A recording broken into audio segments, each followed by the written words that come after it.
So my name is Spencer, part owner at Hearth Hinterland. Today I'm going to share a little bit with you about one of my favorite brewing methods, especially if I'm just brewing for myself. If you're the only coffee lover in your house, this is a great one for you. This is called the V60 pour over method. It's low waste. You just use one of these little paper filters and you get a great cup of coffee. One of the greatest parts about a V60 pour over is that it's really clean. You taste all elements of the bean. So what we recommend for you to drink is a light Kenya. And you're gonna need a couple things. The kettle, it's great if it has temperature control. You'll wanna have it at about 94, 95 degrees Celsius. It's also awesome if it's a gooseneck kettle, but not necessary. You'll need a scale. You'll need your V60 brew kit, which you can find on Amazon for about $30 or $40. You need some filters, and you'll need your ground coffee. Your ground coffee will end up being between fine and coarsely ground. What we're going to do is we're going to take our filter and we're going to fold it up along the little seam here. And we're going to take this and put it on top of our funnel here.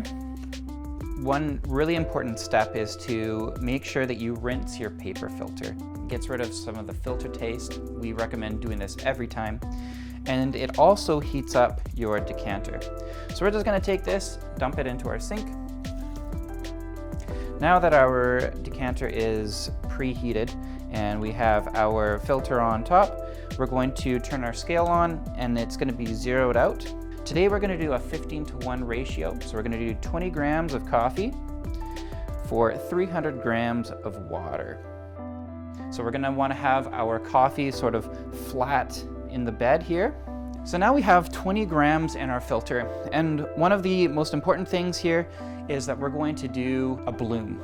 So we're going to start our timer, and in about 5 to 10 seconds we're going to get a 50-gram bloom into our pour over.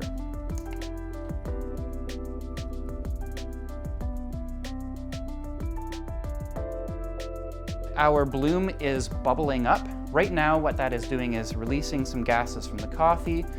When you see lots of bubbles coming up from the coffee, that means that you have a nice fresh roast. We'll wait about 30-35 seconds for this bloom to take place. And we're going to then start a very slow pour until about 250 grams.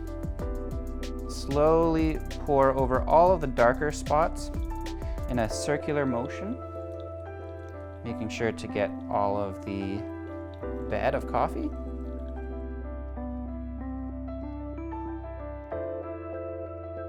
And I'm going to put in the remainder of the 300 grams of water. Again, in a slow circular motion, trying to get all of the coffee that hasn't been hit with water yet. We've got 300 grams in. We're just going to wait a moment for that to finish filtering through.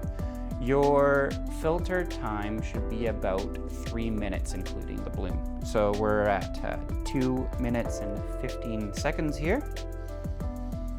Now what we want to see at the end of a pour over is a fairly flat bed of coffee. That'll mean that your coffee has extracted fairly evenly. And we will grab a cup here, pour it in.